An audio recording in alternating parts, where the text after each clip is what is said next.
Almost Myanmar এবং Saint Martin দ্বীপের কাছেই আছি। দেখে পুরোই মনে হচ্ছে একদম সিঙ্গাপুর বা থাইল্যান্ড বা দুবাইয়ের কোনো বিচে চলে আসছি। আমরা ফাইনালি চলে আসলাম শাহপরি দ্বীপ। মাশাআল্লাহ, যথেষ্ট সুন্দর। স্বচক্ষে না দেখলে বিশ্বাস করা যাবে না যে আসলে কতটাই সুন্দর। যে পরিষ্কার মানে অর্থাৎ যে ক্লিন একটি নীল কালার পানি এখানের মধ্যে দেখা যাচ্ছে, যেটি আসলে আমি আর কখনো দেখিনি। পানিটা অনেক পরিষ্কার এবং অনেক সুন্দর, এবং এখানের স্টোরটাও একটু ভিন্ন টাইপের। তানভীর ভাই নিচেরটা কই আপনার? আপনার নিচেরটা কই?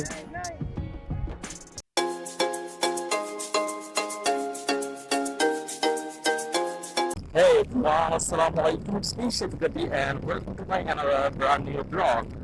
Viewers, আপনাদের সবাইকে স্বাগতম পার্টিতে। সো আমরা এখন বর্তমানে আছি on the way to Teknaf 0 point. Already আমরা টেকনাফে প্রবেশ করে ফেলেছি। আমরা এখন 0 পয়েন্টের দিকে যাচ্ছি। বেসিক্যালি আমাদের উদ্দেশ্য ছিল কক্সবাজার তো প্রায় সময় আসা হয়, কিন্তু টেকনাফে যাওয়া এবং 0 পয়েন্টে যাওয়া এবং শাহপুরি দ্বীপ নামে একটি দ্বীপ আছে ওখানে যাওয়া। সো যার কারণে সকালে বের হয়ে পড়েছি। গতকাল আরো আসার পরে রেস্ট নেওয়ার পরে আরো কিছু ঘোরাফেরা কিছু জায়গায় গিয়েছি, বাট সেগুলো তেমনটা ক্যামেরায় আনতে পারিনি। কিছু কিছু এনেছি, সেগুলো আপনাদের মাঝে শেয়ার করা হচ্ছে, দেখতে পাচ্ছেন, হয়তো দেখেছেন, আমরা শেয়ার করা হবে। তো গতকাল রাত 3টা পর্যন্ত আমরা বিচে ছিলাম সুগন্ধা পয়েন্টে। অনেক ভালো লেগেছে, অনেক জোয়ার একটা সঙ্গে ছিল। আসলে রাতে বিচে থাকাটা এবং বিচের সামনে বেসিক্যালি যে চেয়ারগুলো আছে ওগুলোতে শুয়ে থাকা আসলে অনেক অনেক ভালো লাগার বিষয়, অনেক ভালো লাগে। তবে তার চেয়ে বেশি ভালো লাগছে আজকে এই টেকনাফ রোডে এসে। ওখানে খুবই সুন্দর একটা পরিবেশ আমরা উপভোগ করছি। রাস্তাগুলো অসাধারণ, পানিগুলো কত পরিষ্কার সুন্দর দেখাচ্ছে, একদম নীল কালার পানি। তাছাড়া বাম পাশে হচ্ছে পাহাড়, বড় বড় পাহাড় আছে, পাহাড় এক পাশে পাহাড়, আরেক পাশে হচ্ছে সাগর, যেটি খুবই আসলে মানে সুন্দর একটি বিষয়, যেটি বাংলাদেশের দিকে আর কোথাও দেখা যায় না, একমাত্র চট্টগ্রামের কক্সবাজার টেকনাফ ছাড়া। সে যার কারণে এখানে ক্রাউড বেশি হয়, প্রত্যেকবারে মানুষ অনেক আসে। বাট বেসিক্যালি দেখা যায় এই টেকনাফ রোডে বা এসব জায়গায়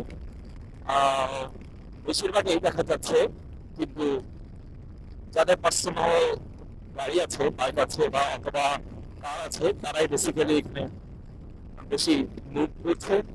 কারণ অনেক দূরের পর, তাছাড়া কিন্তু গাড়ি পাওয়া যায় না, আর অনেক কস্টলি, অনেক বেশি এক্সপেন্সিভ এখানে আসলে ট্যুরটা করা, যার কারণে বেশিরভাগই মানুষ থাকে না। তাই এই রাস্তাটা অনেক ফাঁকা, অনেক সুন্দর। সো আজকে আসলে একদম শরীরের বিরুদ্ধে গিয়ে আসা এখানে। আমি গতকাল রাত থেকে সিক, সো তারপরেও সকালে উঠে রান্না করে দিলাম টেকনাফের পথে। ওষুধ ওষুধ খেয়ে আল্লাহ বর্ষা আল্লাহর নাম নিয়ে রান্না করে দিয়েছি, যার মানে বাইক বেসিক্যালি আমরা রাইড করছি না, আমার ফ্রেন্ড রাইড করছে। সো এই হচ্ছে আমার বাইক, এক্সট্রিম বাইক, খুবই ভালো পারফর্ম করছে, যেটা খুবই ইমপ্রেসিভ। আসলে হতাশ করছে না, বিলিয়নিয়ার রাইড করছি, অনেক ভালো পারফর্ম করছে। সো নতুন বাইক হওয়াতে তেমন স্পিড গেইন করতে পারছি না, স্পিড করতে পারছি না, তাই একটা আরপিএম মেনটেন করে চালানো হচ্ছে। তারপর বেশ ভালো পারফর্ম করছে, ভালো লাগছে। অনেক সুন্দর, অনেক সুন্দর দেখতে পাচ্ছেন কিনা, ক্যামেরা কতটুকু দেখা যাচ্ছে অ্যাকচুয়ালি আরণ্য, কিন্তু পানিটা অনেক পরিষ্কার, একদম নীল কালার পানি। মনে হচ্ছে দেশের বাইরে কোথাও যেন এই চলে এসেছে, এমনটাই মনে হচ্ছে। পরিবেশটা অনেক সুন্দর, রাস্তাগুলো অনেক সুন্দর। সো সামনে আমরা একটা কাপল দেখতে পাচ্ছি, তারাও রাইড করছে। আমরাও কাপল, বাট বোথ আর মেল। এই আর কি, এ হচ্ছে আমাদের বন্ধু রাহাত এন্ড তানভীর, তারা হচ্ছে আমাদের সাথে, চারজন আছি।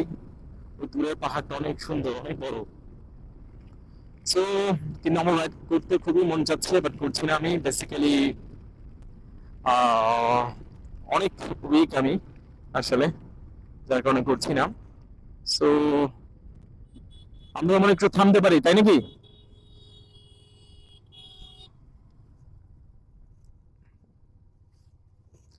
সো আমরা একটু এখানে থামি। খাওয়া যায় খাওয়া যায় খাওয়া যায়, চলে আসো।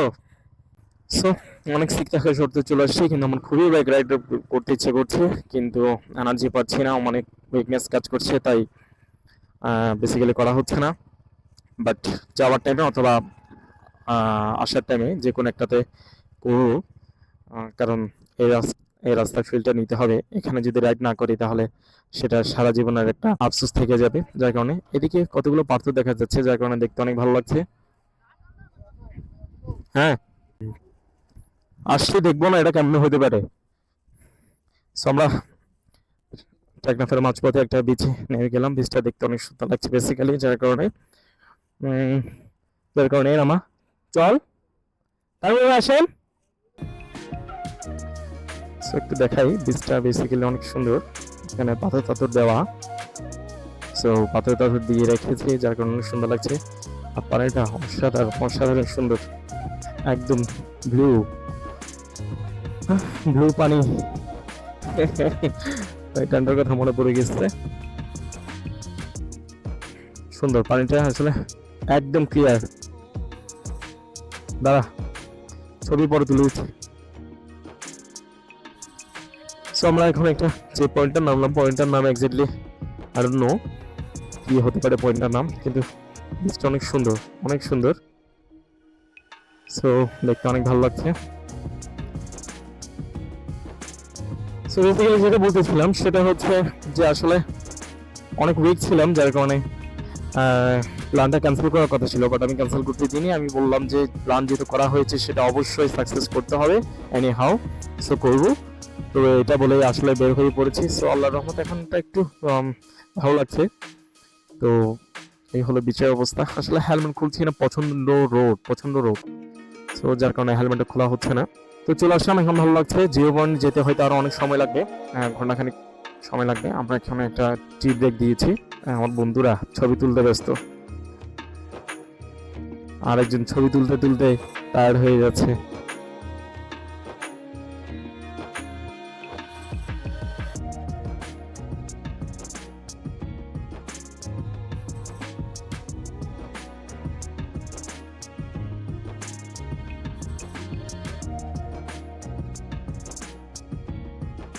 টেকনাফ জিরো পয়েন্টের দিকে চলতে চলতে সুন্দর একটি প্লেস পেলাম, তাই একটু দাঁড়ালাম।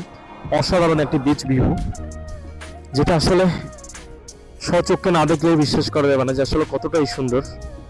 তো সাগরের যে নীলা পানির খেলা এবং যে পরিষ্কার, মানে অর্থাৎ যে ক্লিন একটি নীল কালার পানি এখানের মধ্যে দেখা যাচ্ছে, যেটি আসলে আমি আর কখনো দেখিনি। কক্সবাজার বিচেও এই পানিটা কিন্তু দেখা যায় না। আপনারা সঠিক দেখতে পাচ্ছেন কিনা জানি না, অসাধারণ একটি ভিউ ক্রিয়েট হয়েছে এখানে। পানিটা অনেক পরিষ্কার এবং অনেক সুন্দর, এবং এখানের স্টোরটাও একটু ভিন্ন টাইপের। তো দেখুন কি সুন্দর, মানে দেখতে কতটা আমার সুন্দর লাগতেছে, অসাধারণ। সাথে একটা গর্জন হচ্ছে, সাগরের একটি গর্জন, যা অসাধারণ ভালো লাগতেছে। নাইস। আসলে এখানে কিছু সময় স্টে করলে মনটা জুড়ে যাবে, যার মন খারাপ তারও মনটা ভালো হয়ে যাবে।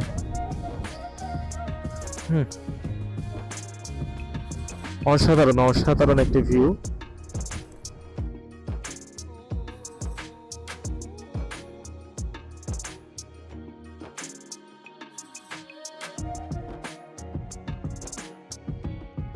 এদিকের পুরোটা জাস্ট ওয়াও, এদিকে দেখতে ভালো লাগতেছে। রাস্তাটা সুন্দর আছে, সেখানে বিভিন্ন প্রজেক্ট করা দেখতে পাচ্ছি বেসিক্যালি। আর ওই যে ডান পাশে সেটা হচ্ছে বিচ রোড, ওইদিকে আর টাইপ রোড আর নেই। তো যার কারণে আমাদেরকে এই রাস্তাটা চুজ করতে হয়েছে, এই রাস্তায় আসতে হয়েছে। আমরা অলমোস্ট কাছেই চলে আসছি শাহপুরের দিকে।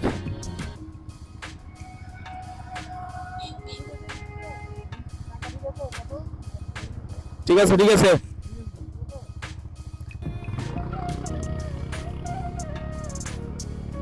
এখানে একটা বাড়ি দেখা যাচ্ছে, বাড়িটার জন্য রাস্তা খুঁজতে খুব সুন্দর।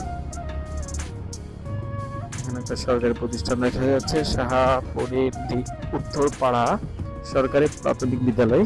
আসলে বাংলাদেশের কোথায় কোথায় যে মানুষ বসবাস করে এই রাস্তায় জায়গাগুলোতে ফার্স্ট টাইম, বাট দেখা যাচ্ছে এখানেও অনেক লোকজন বসবাস করে।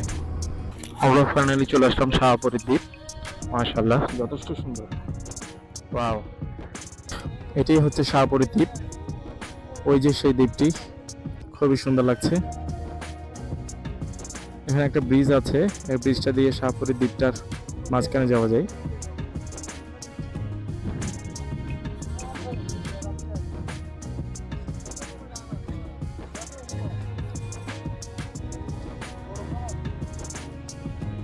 কি বাইক নিয়ে যাবেন? খুবই সুন্দর, খুবই সুন্দর। পানিগুলো এত স্বচ্ছ, এত সুন্দর, জাস্ট ম্যাজিক। এতদিন এসে আর কষ্ট মনে হচ্ছে না। পাইসা আসুন। Oh my god. Nice view, nice.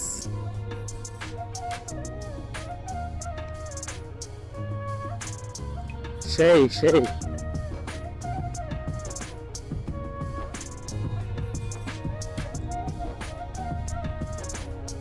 সেই ভালো লাগতেছে না?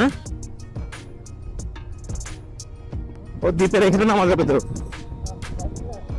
না না, পায়ে। অনেক সুন্দর।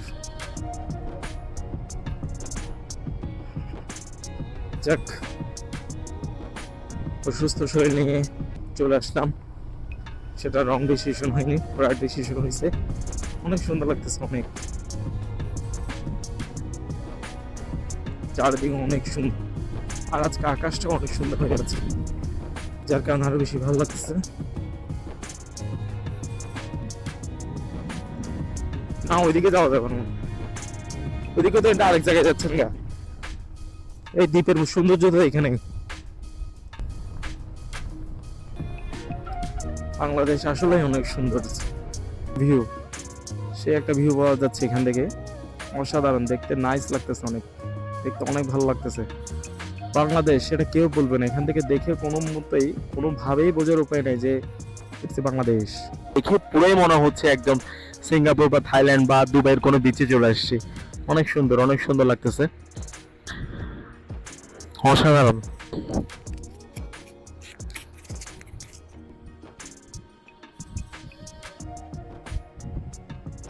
পানি নিছস?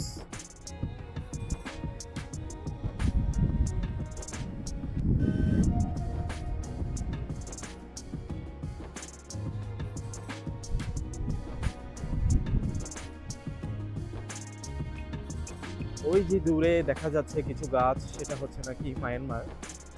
ক্যামেরায় আসতেছে কিনা জানি না। আর এই সাইডে এদিকে যে ওই দূরে দেখা যাচ্ছে একটা দ্বীপ, সেটা হচ্ছে সেন্ট মার্টিন দ্বীপ।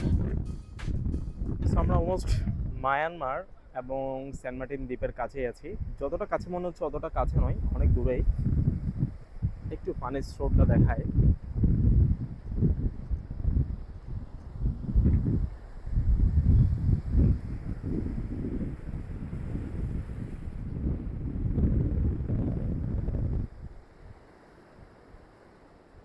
এদিকে এদিকে এই পাশটাও একটু দ্বীপের মতো, এই পাশটা, তাই এটাকে শাহপরীর দ্বীপ বলা হয়। দ্বীপটাও যথেষ্ট সুন্দর। এই হলো টোটাল বিচ ভিউ। এবার বাইক আমি হাতে নিলাম, আর পারছি না বাইক রাইড না করে থাকতে। সো আমরা এখন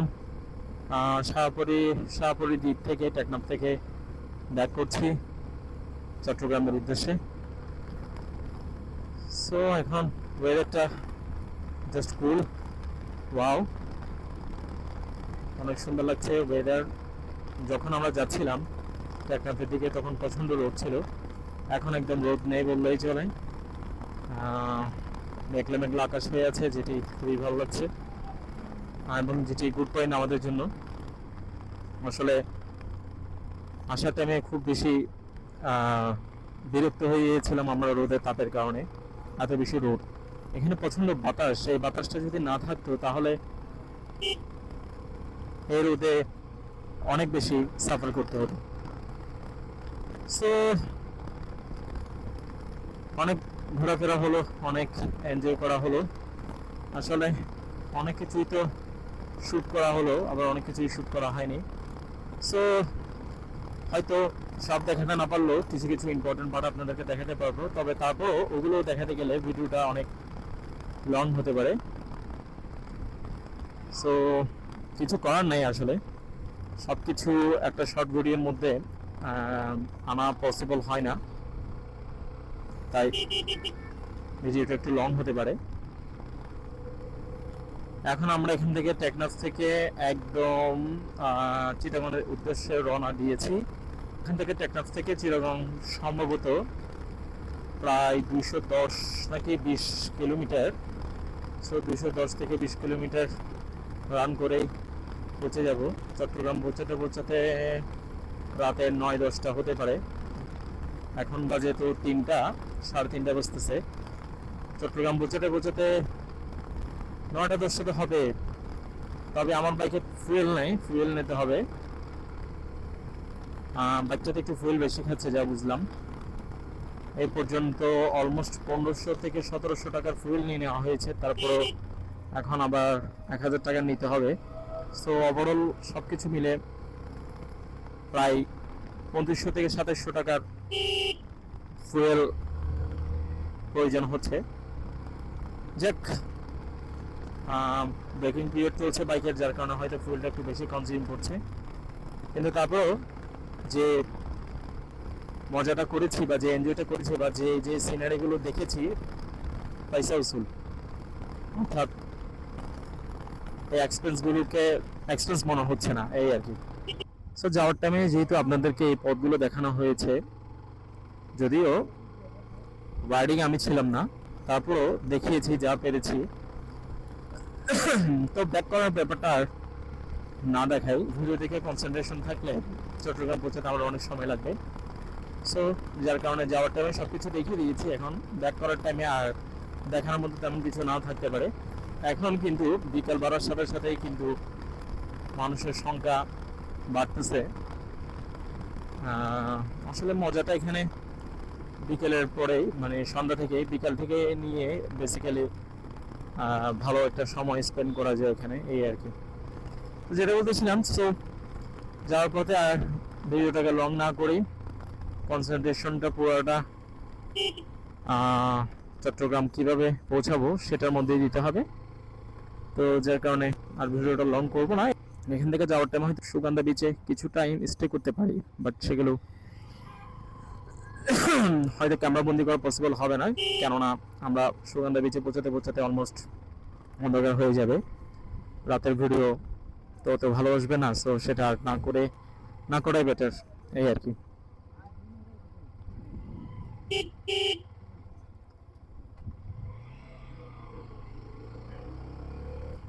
সো দোয়া চাই যাতে সুস্থ সুন্দরভাবে চিটাগং পৌঁছাতে পারি। অনেক টায়ার্ড, আর কথা বলার রুচি, ইচ্ছা, এনার্জি কোনোটাই নেই। সো বিদায় নিতে হচ্ছে। সো পুরো ব্লগটি কেমন লেগেছে, সব কিছু দেখে আপনাদের কেমন লেগেছে সেটা অবশ্যই কমেন্ট করে জানাবেন। আজকে ব্লগটা এখানে শেষ করে দিচ্ছি, দেখা হবে আবার কোনো নতুন এক ভিডিওতে। সো সকলে ভালো থাকবেন, আল্লাহ হাফেজ, আসসালামু আলাইকুম।